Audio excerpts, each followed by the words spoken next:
Hello, and welcome to the first ever edition of Penguins Lunch, presented as always by InsideThePenguins.com. Happy opening of free agency to everybody watching here today on Inside the Penguins YouTube channel. If you like what you're watching here, or if you like what you're about to watch here over the next 30 to 45 minutes, make sure you like the video below and subscribe to our YouTube channel. Again, that is at Inside the Penguins. The question that we're asking our comment section is to let us know your thoughts on Evgeny Malkin's new contract as he signed for a 4-year term at $6.1 million per season. That, of course, coming through late last night.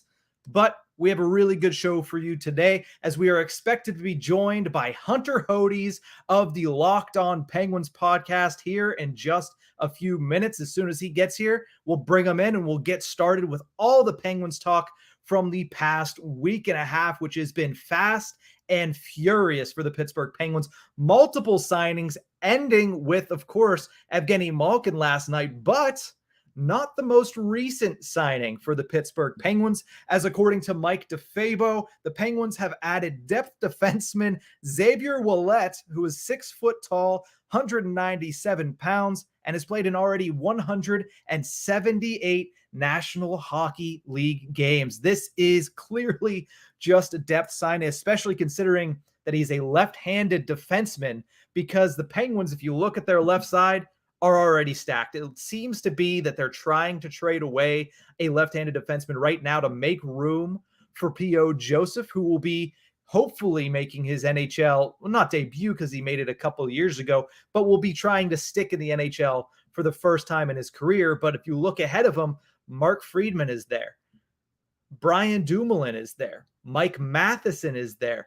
And Marcus Pettersson is there as well. So add Xavier Ouellet to the list of left-handed defensemen for the Pittsburgh Penguins. We expect him, obviously, to start the year with the Wilkes-Barre Scranton Penguins of the AHL and most likely be just an injury call-up. But like I said, we should be getting joined by Hunter Hodies of the Locked On Penguins podcast here in just a few minutes. Until that happens, let's discuss what we've seen over the past, not even week, let's say 5 days, because it all started on Thursday of last week, whenever the Pittsburgh Penguins started getting discussions heating up with Chris Letang, their franchise defenseman, and then eventually signing Chris Letang to a 6-year deal worth $6.1 million per season. That was a massive deal at the time because nothing else had happened. Obviously, the Pittsburgh Penguins had signed Casey DeSmith, which kind of ruled them out of the competition to get Marc-Andre Fleury. But at the same exact time, when you looked at their offseason, there was still a lot yet to be determined. So Letang signs at 6 years, $6.1 million. He should be here through the majority of that due to no move clauses as well as no trade clauses. But then after that, of course, the NHL draft, Penguins select Owen Pickering. I plan to ask Hunter a little bit about that whenever he joins us here in a couple of moments. And then, of course, over the weekend, you see all of the saga between the Pens and, of course, Evgeny Malkin, because it started with the fact that Malkin wanted 4 times 6. The Penguins weren't comfortable with that 4th year, and it just kept on rolling down that path where it did not seem like the Pittsburgh Penguins were going to get a deal done with Evgeny Malkin. It all came to a head late on Monday afternoon when Darren Dreger of TSN reported that Evgeny Malkin decided to walk away from the negotiating table with the Penguins and move over to look at the free agent market to see, for the first time at age 35, what the market would be for him. And then, of course, late last night, I was in a movie theater. I was watching the new Thor: Love and Thunder. That's where I was at when I came out, turned my phone off of Do Not Disturb. I saw this notification pop up on my phone that Evgeny Malkin agreed to terms with the Pittsburgh Penguins for 4 years, signing at $6.1 million a year. There's a lot to unpack with this. Obviously, me and my normal counterpart, Nick Horwat from the Tip of the Ice-Burgh podcast, have a new episode coming out tomorrow. You can get that wherever you find your podcast. We jump into all of it with the Evgeny Malkin deal, but here are the basics. He signed for 4 more years. He has taken a massive pay cut, going from $9.5 million down to $6.1 million, hoping that the Pittsburgh Penguins will be able to sign a little bit more help for him on the wings, especially in the middle six. When it comes to their top line, it seems like they're set with the signing of Rickard Rakell, as well as retaining Brian Rust, giving them a couple different options for Mike Sullivan. But with Evgeny Malkin, the Penguins truly got great value, at least for the first couple of seasons. The big question mark is going to be, can he stay healthy? Coming off of a season in which he only played in 42 games due to a recovery of a major knee surgery, Evgeny Malkin's health at the age of 35 is definitely going to be the biggest question mark of this contract. But when you look at it, he was over a point a game while rehabbing a knee surgery, not getting a full lead up, not getting a full offseason of training in. And now you get a guy that scored over a point a game last season for $6.1 million. You're not going to get that on the open market. We already saw that Vinny Trocheck signed for 7 years, a little bit less money, but that's 3 more seasons of Vinny Trocheck, and we could all agree that Trocheck is not going to put up a point a game. Even with the New York Rangers, he's not going to put up a point a game. So the Pittsburgh Penguins, at least offensively, got much more out of this Evgeny Malkin deal than they would have if they would have stuck firm and went out with Vinny Trocheck, or the other option, which would be JT Miller, even though he's a winger. That still might be a possibility. I was talking to a friend of the show, Doug Gladkey, yesterday. He feels like the Pittsburgh Penguins are still in on JT Miller. With the salary cap space that they currently have, it would take a massive trade, including this cap space of one, either Marcus Pettersson or potentially even John Marino, to facilitate that deal for the Pittsburgh kid in JT Miller. But back to the Evgeny Malkin deal, this solidifies the fact that Malkin, Crosby, and Letang will all remain with the Pittsburgh Penguins for at least the next 3 seasons, I should say. I was going to say 4 seasons, but Sidney Crosby's contract is up after 3. We don't know if he'll continue playing beyond that. There were news that came out over the weekend that said he's looking to play at least 6 more years in the NHL. And when you look at the way that Sidney Crosby was able to perform yesterday, it's not that much of a shocker that he would want to come out and play that much more. But welcome to Penguins Lunch. Thank you to everybody that has tuned in so far. We are still awaiting the arrival of Hunter Hodies of Locked On Penguins. I'll have to probably text him here in just a second, see if everything's going all right with him. But we have plenty to talk about on this free agency opening day. Of course, the Pittsburgh Penguins have yet to make any big splashes, but have made one signing, bringing in Xavier Ouellet as a defensive specialist, left-handed defenseman that we all expect to play in the AHL and only come up to the NHL in case of emergency when it comes to injury-related absences. But when we look around what happened over the weekend, another big move was the signing of Rickard Rakell. 6-year deal for Rickard Rakell at $5 million a year, which was interesting to say the least when it comes to looking at the money that Rakell is set to make. The years that Rakell is set to be with the Pittsburgh Penguins. But when you think about it, at $5 million, you know that general manager Ron Hextall was looking and pleading to get these contracts to be lower in the AAV. The one thing that Ron Hextall has always stated from the get-go here in the Penguins offseason is that he wants more, Max Domi is signed with the Chicago Blackhawks. So many notifications coming in. But he wants more salary cap space. In order to do that, you know he was going to have to go out and make a couple of massive deals. Part of that was to get Chris Letang and Evgeny Malkin to come back at lesser deals. Another part of that was to sign Brian Rust for less than he would have made on the open market today. And then getting Rickard Rakell. They gave him a couple more extra years to get that AAV down to $5 million. And when I think of Rakell, I'm thinking of somebody that hasn't had a lot of play with the Pittsburgh Penguins as of right now. And you look at what his sample size is. In total, it's 21 games if you want to count that. Remember, he did leave in the first period of game 1 of that series against the New York Rangers after taking a big hit from Ryan Lindgren. So the question mark is, does it translate to a full season? I know Rickard Rakell spoke with media members in Pittsburgh earlier today via Zoom, and the one thing that he said is he was looking forward to getting the opportunity to go and have a full training camp, learn the chemistry of some of these guys. But it didn't look like he needed it last season when he was playing on a line with Sidney Crosby and Jake Gensel. If you want to see my story that I wrote on why Rickard Rakell needs to start the season on that top line, you can visit InsideThePenguins.com, as that is one of the top stories right now on the site. But signing him for 6 years is a little scary. There's a couple things that I will say to make people that are a little bit wary of that contract detail a little bit less concerned. For one, the NHL salary cap, by the time Rakell gets into his 5th year or his 6th year of that contract, the NHL salary cap will have gone up exponentially.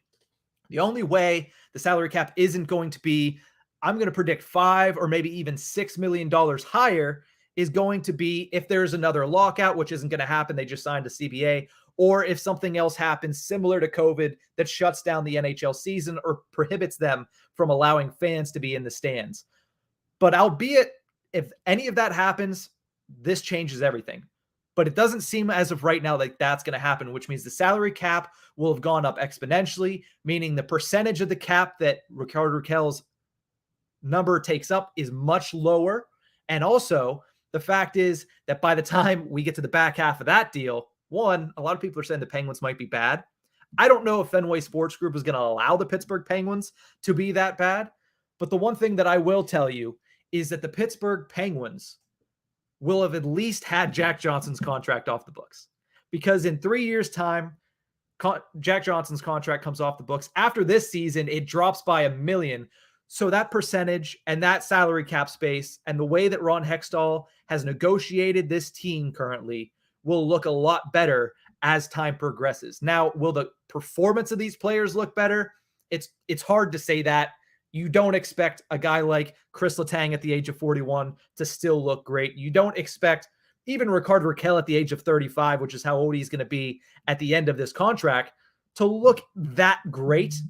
But the point is, the best chance to win a Stanley Cup for the Pittsburgh Penguins is the next chance to win a Stanley Cup for the Pittsburgh Penguins, which is next season. And the best way to do that is re-signing Evgeny Malkin to a low AAV deal, is re-signing Rickard Rakell to a low AAV deal. Same with Letang, same with Rust, and same with whoever they end up going out and getting on free agency day today, or even going forward throughout the remainder of this summer. I know a lot of people would like to see Evan Rodriguez return after having a career season last year. Rodriguez stepped up in a big way for the Pittsburgh Penguins, and he was a massive contributor, having a career year, like we mentioned, scoring almost 20 goals on the season last year. But we're going to take a quick break. When we return, we're going to see if we can hunt down Hunter Hodies and discuss a little bit with him. But as of right now, we'll be right back after this quick break.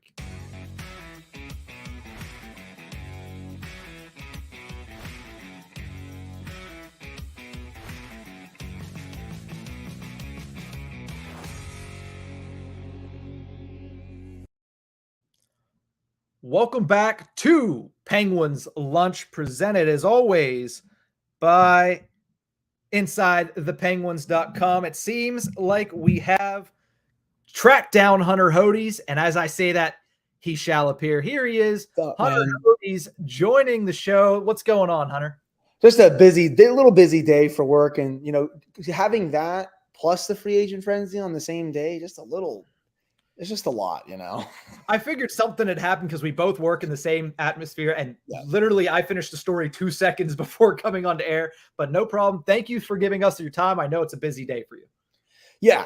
It's just, I have my 11 to 8 shift today for SI. So I've been doing that and then keeping up with free agency, but I'm always happy to join you, man. Of course. Thank you so much. So let's get started right away. This is called Penguins Lunch. So I have to ask you, and this is why I asked you that question in DMs yesterday. What is your favorite lunch spot in Pittsburgh? Honestly, I'd probably go Roland's at the Strip.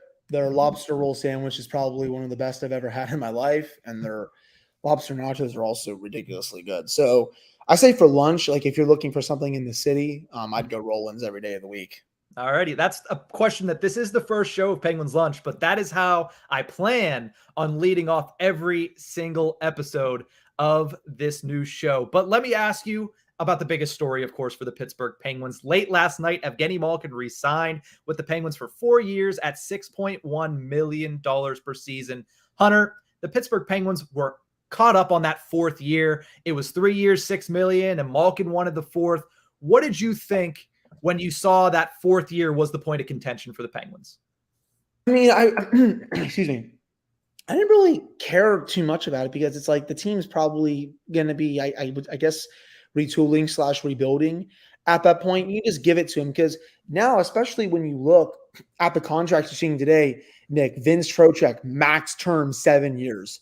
Would fans be okay with signing Vince Trocheck if Evgeny Malkin was on the market right now for that? I don't think most fans would say no. So they had to get that done. He said in Rossi's story, which that part actually ended up being right. He said he would take 4 years times $6.1 million. Okay, let cooler heads prevailed. He was obviously very heated with where the negotiations were heading. This is how Malkin is. He gets heated on and off the ice. I think it was probably Sid or someone else that had to call him, say, chill out. They're going to reach back out. And apparently Pierre LeBrun said at 4:00 yesterday, the Penguins did reach out and they got working on that deal. And they were able to come to an agreement on what had been previously reported, I think, by Frank Saravalli, that they were discussing a framework for a 4-year deal. Obviously, Malkin didn't want anything to do with it at the time, but once he was more calm, he said, okay, I'll sign this one. And then they were able to get the no movement clause in there, which is fine. At the end of the day, it was not worth losing Malkin over 1 year. You had already given out so much term to so many other players. Who really cares at this point? Yeah, and whenever you look at the structure of the deal as well, it is very front-loaded as far as the actual money, which means you're actually paying him most of the money when he's still going to be the Evgeny Malkin that we have seen most recently, which is over a point a game despite coming off of a massive knee surgery. Exactly. And, some people were okay with letting him go. And I'm like, okay, give me names, give me data. Who are you replacing that kind of production with? And a lot of times these people weren't able to come up with that. They want to make changes for the sake of making changes. You look at the free agent market, Nazem Kadri, okay, that makes sense, but he's going to probably command 8 times 10 on it or 7 times 10 on his next contract. Trocheck was never really going to make sense. I would have probably had Andrew Kopp over someone like Trocheck and put him at the second line center if you're really wanting to replace Malkin, or if you wanted to go the trade route. I've heard rumblings that JT Miller badly wants to be a Penguin at some point. So, that would, and they probably don't even have the assets to do that. So yeah, the Penguins, they really had no choice with this. You had to bring back both him and Letang. They were the best at their positions when you look at the free agent market for number 1 defensemen and number 2 centers. And it gives them, sure, is it great that you're going to see all the milestones and they're all going to retire together? Yeah, it is. I think that's how it should be in sports. But does it also give the Penguins the best chance to potentially win another Stanley Cup, even if that right now is looking more unlikely? Yes, I think it does. You're watching right now Penguins Lunch, the first episode of Penguins Lunch, joined by Hunter Hodies of Locked On Penguins. Hunter, the Penguins, before signing Evgeny Malkin, obviously got deals done with Brian Rust, Chris Letang, and Rickard Rakell, all at that 6-year term mark. What is it about that 6 years that you think Hextall is looking at? I mean, honestly, in the back of my head, he's probably like, I'm not going to really be here at that point, so who really cares?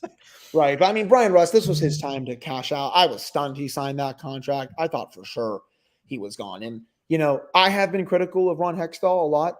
As of late, I got to say, I'll give kudos to him for re-signing all these players at decent cap hits. You look at Letang and Malkin's, that's not even $13 million. That is a huge win. You get Rickard Rakell in there. That's so all 4 of those players, Nick, $22 million. Jeez. I would say that's a very good job. We're not going to send Ron Hextall to the gulag today. So that's on pause right now. We'll see what he can do the rest of the offseason, but that's promising. He was able to get all that done. He spread out the term longer to put the AAV down because, if Malkin, if he did hit the market today, there were teams that were going to offer him 3 times 7, 3 times 8, 4 times 7. Even teams will pay for that kind of player. You're seeing all the deals today. So, I'm not really surprised. Well, I guess I'm a little surprised that the AAVs are down, but some of these players that they're taking less to stay in Pittsburgh. I think the one contract I'm still not crazy about, man, is Rickard Rakell, 6 times 5. That's good if you can get a 25 goal scorer out of him, but he's a 15 goal guy. I think that's a little much. So that's the one I think I'm like most questioned about right now. And with Rickard Rakell, I think I was bargaining with my friend Nick Horwat earlier today when we were recording and saying, well, at the end of that, the salary cap will have gone up. Jack Johnson's buyouts will have dropped off. But at the end of the day, it is a long contract for a guy that has only been a 20-goal scorer twice in the NHL. And as I usually like to see, breaking news while we're on the air here is the Pittsburgh Penguins have signed goaltender Dustin Tokarski to a 1-year contract worth $775,000. I guess that is Alvidase for Louis Domingue, the king of spicy pork and broccoli. And Dustin Tokarski joins the Penguins as presumably their third stringer. Any thoughts on Tokarski early on? I know it just happened. Okay. Yeah. So, I mean, yeah, you said it best, Nick. He's their Louis Domingue. So it says interesting. One-way deal. So I don't know if they want to keep him on the roster, but I would assume, though, he'll probably – I don't think he's going to get claimed off waivers. So I think he'll probably start the season with Wilkes-Barre, with Philip Lindbergh, I think, as the tandem, if I think he's healthy at this point. That's fine. I honestly prefer him over Domingue.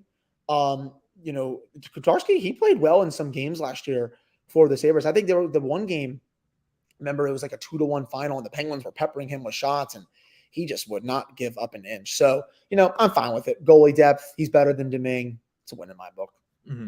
Well, I'm glad that actually came up because another question I had for you is about the goaltending. Ron Hextall, even though there were rumors that Marc-Andre Fleury had caught his eye, it seems as if Ron Hextall is running it back with Tristan Jarry and Casey DeSmith. Are you comfortable with that goaltending tandem going forward? And do you think that could be a productive tandem in the postseason, which is where both of them are still unproven?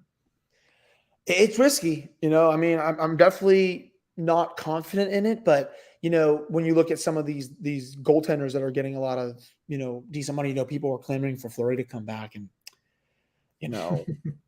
he signed 2 years, 3.5. Like that was just a pipe dream. I mean, DeSmith, the 1.8 is whatever, that's basic market value, I would say, for a backup, in my opinion. 2 years, I would have liked 1 year, but the biggest thing for him, he has to A, stay healthy, and B, stay consistent. If you can get the version of DeSmith that we saw in the second half of the season for a full season, that's going to pay dividends. He can potentially take starts from Tristan Jarry away, and he won't be gassed by the end of the year, which, I think partly led to his injury. But, the Penguins are taking a risk here again. I would have liked them to maybe go out and get an Eric Comrie or something like that. Like you saw he signed in Buffalo today. But, I'm fine with the AAV. Just, wish they changed it up going into this year a little bit. I want to thank Kelsey, who's been watching and commenting along with us here on YouTube Live. She actually put on the screen, I think Rakell on the Malkin line will boost his productivity. I don't know about you, Hunter, but I would kind of go the opposite direction, seeing how good Rakell was with Crosby and Gensel in that season. Where do you think he best fits in the lineup? I think you have to play him with Sid.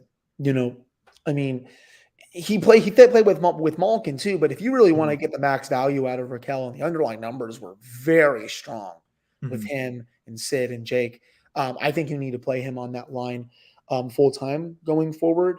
That said, I won't be surprised if he does spend a lot of time with Gino too, but I don't think he'll produce as much with Malkin. I think it's better for Gino if he does have someone like Rakell, if he's playing with Kasperi Kapanen and Dan Heinen for a full season, or whoever else they wanted to put up there. But I do think you kind of have to put him with Sid if you want to get the max value out of him.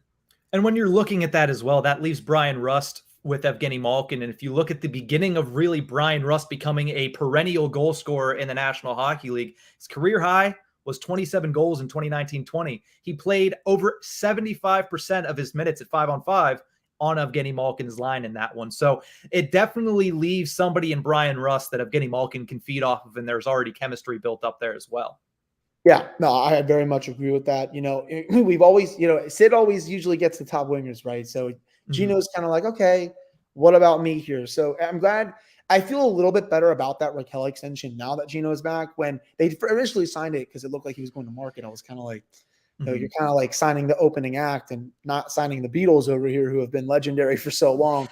But Mike Sullivan definitely has his options. Rust has played very well with both Sid and Gino, as you said. I mean, the playoffs were just ridiculous. The Rangers had no answer for that line. So, I mean, if that can be the case on the norm going forward next year, I think that would be awesome too. But, I still think they could use another good middle six winger. I think that's what they're maybe trying to get today. I saw that they were in on Andrew Kopp.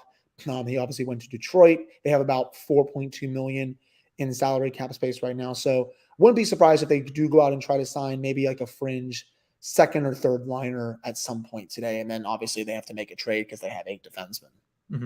A name that came up in my mind, and I wrote an article about it today, and I saw that you mentioned it earlier today on social media as well, as Mason Marchment. I mean, size, speed, and scoring ability. He's a really good package. And the Athletic currently only has him projected to make 2.5. I'm sure because it's on the open market, that number will be inflated a little bit, but you could potentially get him in under that 4.2 number.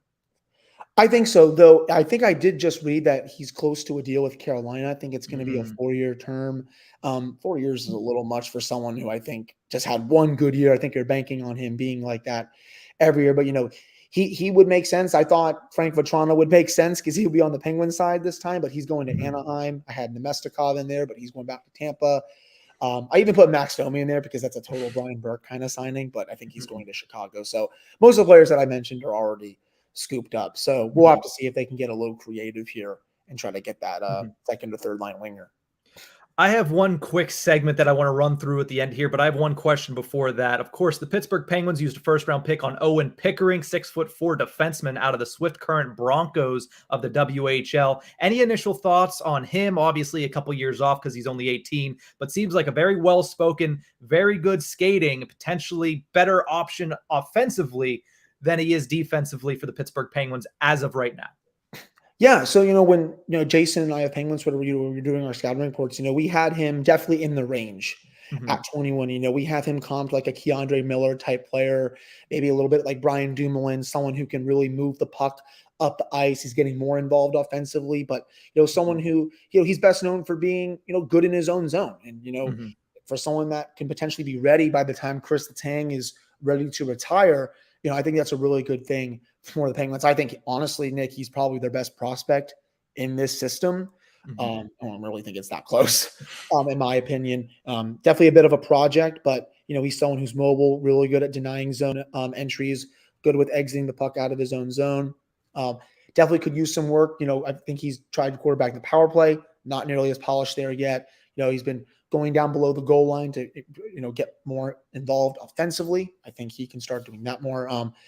I really like this pick for the Penguins. I know a lot of people wanted them to trade the pick, but, for who though? You have to have them make a deal that makes sense. I get it. The team is in win now mode. I understand the reasoning, but, you don't just want to give that pick away for the sake of it. That said, they were never really going to do that. They wanted to keep the pick, and I think they got a pretty good player here.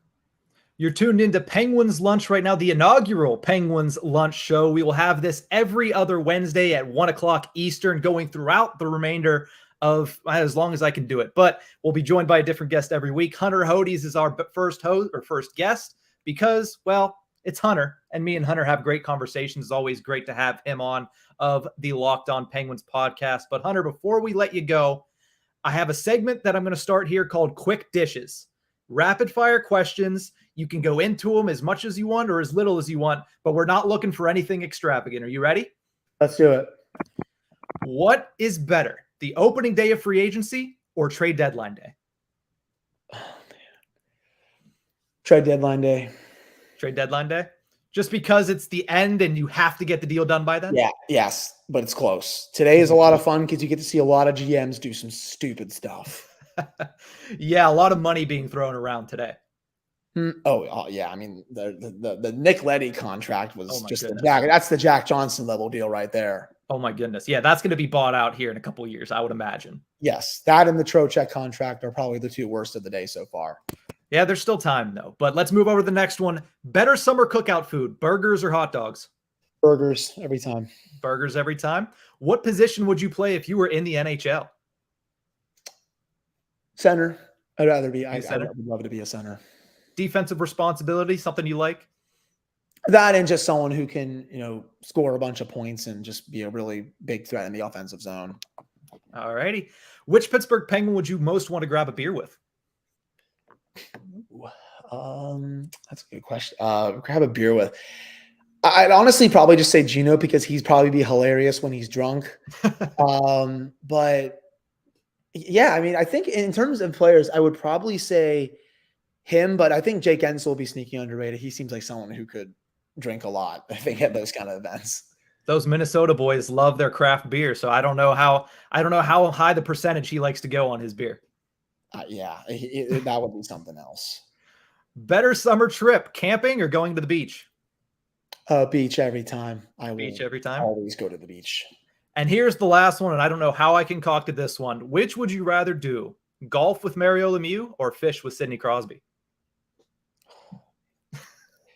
See, I'm gonna go fishing with Sid because I can't play golf. I'm so bad at it, and I love Mario to death. But I think fishing, just because I'm probably better at it, I would probably rather go fishing with Sid. Here's some more legendary stories that way too.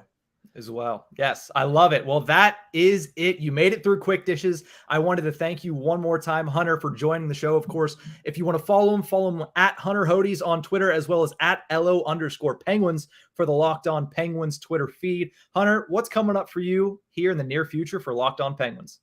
Yeah, so I'm hoping to go live at some point later today for the show to recap the Penguins free agency moves, if they make really any. I know they just signed Dustin Tokarski, but that's just a starting goaltender move for AHL. But if anything major happens, I'll be the first to analyze and tweet about it. And then the show's every day until next week. Next Friday will be the final day that it's 5 days a week until we go back to full off-season mode. So lots to get to for the next week and a half. And, I'll be the first to tell everyone about it on Locked On Penguins.